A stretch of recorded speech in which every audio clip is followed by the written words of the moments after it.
Hari ini saya akan mengulang sedikit mengenai materi pemfaktoran yang kemarin, karena masih ada beberapa dari kalian kemarin yang salah dalam mengerjakan tugas. Yang pertama adalah akar-akar persamaan kuadrat itu merupakan hasil atau X1 dan X2 itulah akar-akar dari persamaan kuadrat. Jadi kalau kalian diminta mencari akar-akar persamaan kuadrat, berarti kalian mencari nilai X1 dan X2-nya. Kemudian tolong diperhatikan tanda positif negatifnya. Dalam uraian kemarin masih ada beberapa anak yang menuliskan X-2, kemudian X-nya sama dengan min 2. Padahal seharusnya jika itu masih terletak di dalam tanda kurung, X-2 sama dengan 0. Jangan lupa ya, ada sama dengan 0. Saya ulang sekali lagi, saya ulang dari mulai pemfaktoran. Saya berikan contoh yang pertama. A kuadrat plus 4A plus 3 sama dengan 0. Cara memfaktorkan yang paling mudah adalah kalian cari faktor dari A kuadrat. Berarti A kali A. Kemudian faktor dari 3. Faktor dari 3 berarti 3 kali 1. Langkah selanjutnya adalah membuat tanda kurung, 2 pasang ya. Kemudian sama dengan 0. Ini yang biasanya masih sering kalian lupakan. Isikan faktor dari bagian depan. Selanjutnya isikan faktor yang di belakang. Terakhir, sekarang positif negatifnya. Jika di sini positif semua, maka otomatis ini plus. Bagian inilah yang penting. Kemarin masih ada yang salah. Kalau di sini positif 3, maka ini kan sama dengan 0, atau A plus 1 sama dengan 0. Berarti nilai A-nya adalah negatif 3. Bukan positif 3, tapi negatif 3. Atau A-nya sama dengan negatif 1. Semoga menjadi lebih jelas. Berikutnya sekarang kalau kalian diminta kalau bagian depan ini tidak ada atau lebih dari 1, saya carikan contoh misalnya 6x kuadrat min 11x plus 3. Cara sederhananya, pertama kalian kalikan ini A dengan C. 6 kali 3 18. Berarti nanti kalau dikalikan hasilnya harus 18. Maka berarti P kali I hasilnya harus A kali C. Di sini berarti A kali C-nya adalah 6 kali 3 18. Tetapi ketika dijumlah P tambah I, dijumlah hasilnya harus yang tengah, yaitu min 11. Sekarang tinggal kita jabarkan. Faktor dari 6x kuadrat 2x dengan 3x. Berikutnya faktor dari 11 yang dijumlah bisa jadi 11, yaitu angka 2 dan 9.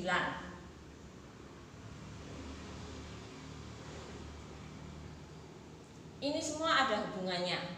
Maka itu kita akan memfaktorkan. Lanjut saya tulis di bawah. Kita buat tanda kurungnya sama dengan 0.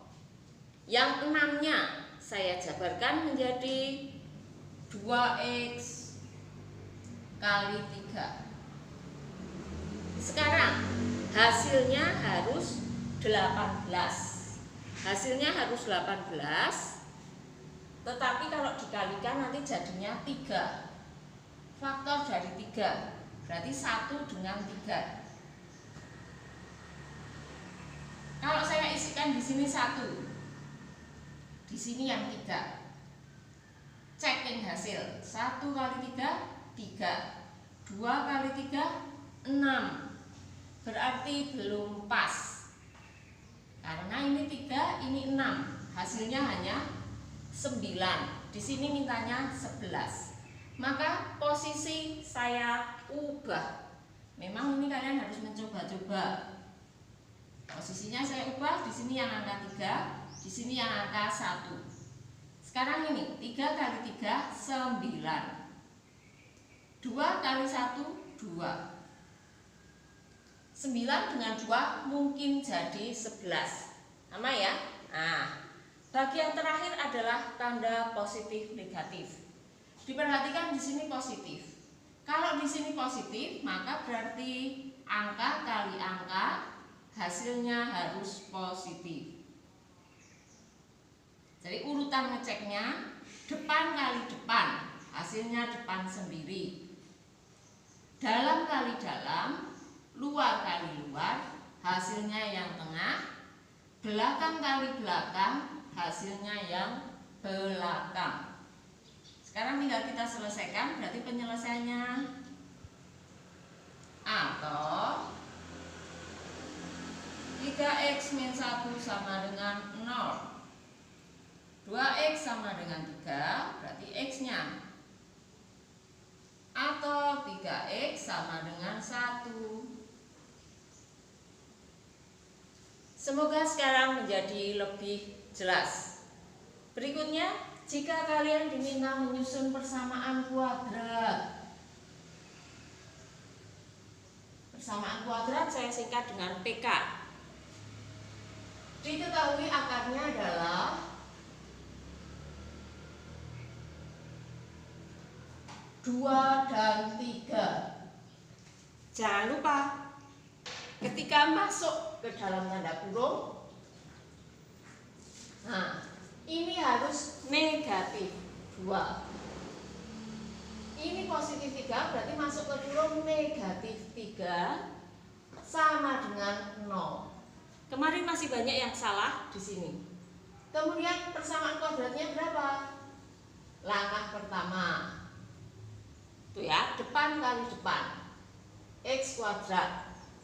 Langkah kedua, dalam kali dalam, luar kali luar. Dalam kali dalam, luar kali luar. Langkah yang terakhir, angka kali angka. Ini yang keempat. Min 2 kali min 3, positif 6. Tinggal kita sederhanakan menjadi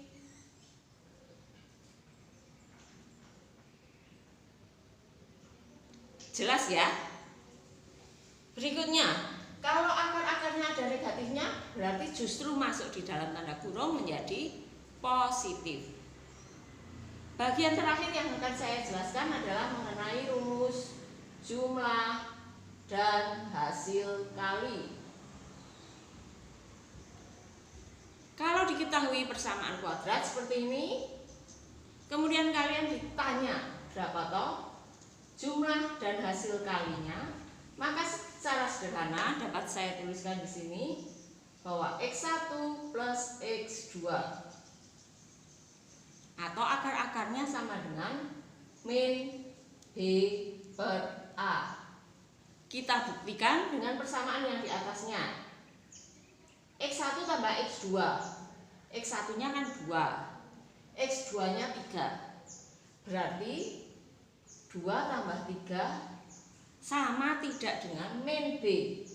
Min dari B nya, B nya kan min 5 dibagi A, nilai A adalah 1. Sama ya. Kemudian rumus hasil kali, x1 kali x2 senilai dengan C per A. Di sini C-nya adalah 6. 2 kali 3 sama dengan 6 per 1. Jadi, sekarang kalian tahu rumus jumlah dan hasil kali. Seandainya ada persamaan kuadrat seperti ini, berapakah jumlahnya? Atau berapakah jumlah akar-akarnya? min B per A. Min dari min 11 per 6. Kemudian berapakah hasil kalinya? C per A, 3 per 6. Kita buktikan saja. 3 per 2 kali sepertiga. 3 per 2 kali sepertiga, hasilnya adalah setengah. 3 per 6 juga setengah. Demikian ya, rumus jumlah dan hasil kali. Jadi, tanpa menghitung atau mencari akar-akarnya, kalian boleh menggunakan rumus ini untuk menghitung jumlah yang depan dan hasil kali dari akar-akar persamaan kuadrat. Semoga penjelasan saya hari ini menjadi lebih jelas. Berikutnya masih ada satu lagi yang terakhir, yaitu berkaitan dengan diskriminan. Yang dimaksud dengan diskriminan itu adalah B kuadrat min 4AC. Kemarin di rumus ABC kalian sudah mengenal ini. B-nya ya yang bagian tengah, A yang depan, C bagian konstanta. Kemudian pemakaiannya apa toh? Jika nilai D sama dengan 0, maka akar-akarnya ada 2 dan sama. Tetapi jika nilai diskriminannya lebih besar dari 0, maka akarnya 2 berbeda. Yang terakhir, jika diskriminannya kurang dari 0, maka kita sebut tidak mempunyai akar.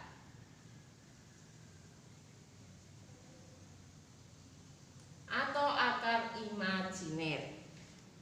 Jadi sekarang kalian sudah paham bahwa dalam persamaan kuadrat kita harus betul-betul tahu bentuk umumnya, nilai A, B, C. Langkah yang kedua harus bisa mencari akar-akarnya. Langkah yang ketiga ada rumus jumlah dan hasil kali. Terakhir ada diskriminan. Kemudian pemakaian semuanya ini ada di bab berikutnya, yaitu bab fungsi kuadrat yang berhubungan dengan grafik. Nantinya kalian akan menggambar grafik fungsi kuadrat. Selamat memahami materi-materi hari ini. Semoga penjelasan saya menjadi lebih jelas. Kemudian untuk materi PTS kalian mulai dari pangkat bagian depan sampai dengan materi ini yang saya jelaskan hari ini. Sampai jumpa, sampai bertemu kembali. Tetap semangat belajar dan tetap ceria. Tunjukkan semangat belajarmu dengan tetap tekun belajar di rumah dan memberikan hasil yang terbaik. Selamat siang, sampai jumpa.